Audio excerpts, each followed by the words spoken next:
Lesson 6E, Partial Pressures of Gases.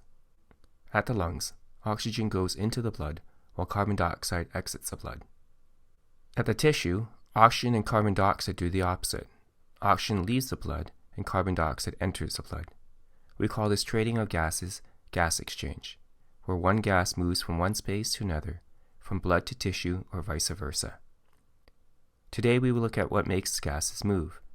Without a drive or a push to move, these gases would simply stay in their original spots.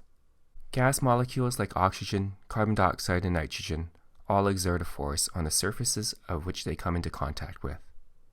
Each single type of gas will exert its own pressure based on its concentration and its solubility. We call the pressure from each gas the partial pressures. Here we have some oxygen molecules, which have a partial pressure of 159 millimeters of mercury. The container of nitrogen has a greater partial pressure of 593 millimeters of mercury.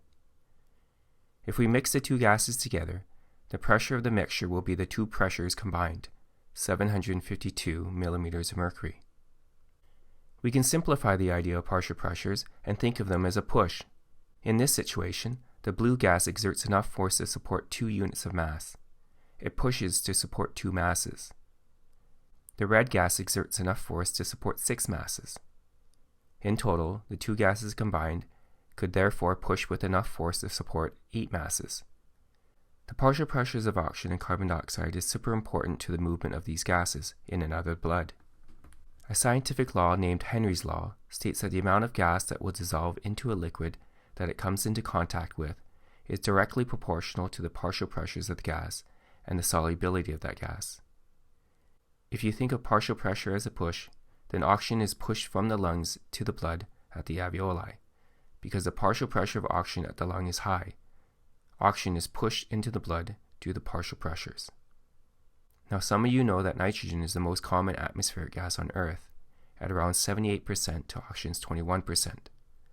So why don't we have high concentrations of nitrogen in our blood? Well, it's because nitrogen is not very soluble in blood. In fact, CO2 gas, which is very low in concentration relative to oxygen and nitrogen, will diffuse and dissolve into the blood very easily because of its relatively high solubility, in spite of its low partial pressure.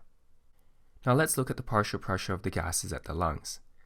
In the air found in the alveoli of the lungs, the partial pressure of oxygen is 104 millimeters of mercury. The blood that is arriving to the alveoli via the blood capillaries has a partial pressure of oxygen that is 40 millimeters of mercury. As you can see, the greater partial pressure of oxygen in the air compared to the partial pressure of oxygen in the blood results in a push of oxygen into the blood, where it will bind with hemoglobin. All cells need oxygen. It is the essential fuel which is necessary to enable cells to stay alive and to carry out their various activities. Bringing oxygen to the cells requires the uptake of oxygen from the air in the lungs, its transportation in the blood, and its delivery to cells all over the body. The first step is the taking up of oxygen by blood flowing through fine capillaries in the walls of the lungs' air sacs, or alveoli. The oxygen molecules change from their state as a gas freely circulating in the air, dissolving into a solution in the plasma within the capillaries of the alveoli. Once in the solution of the blood, 98% of this dissolved oxygen is taken up by passing red cells, leaving just 2% remaining in the physical solution unattached. Red cells are particularly well suited to transporting oxygen because they contain a special oxygen-binding protein known as hemoglobin. Each molecule of hemoglobin itself contains 4 molecules of heme, an iron-containing pigment, which binds oxygen loosely and reversibly. Hemoglobin that is fully saturated with oxygen is bright red and is called oxyhemoglobin. On the other hand, hemoglobin that is not saturated with oxygen is purplish-blue in color and is called deoxyhemoglobin. It is heme which makes it possible for the red cells to pick up oxygen dissolved in the blood, transport it combined with hemoglobin, and release it back into the blood as oxygen in solution, ready for delivery to the various cells of the body. Hemoglobin gives up its oxygen as red cells travel through capillaries in tissues where there is a low content or partial pressure of oxygen.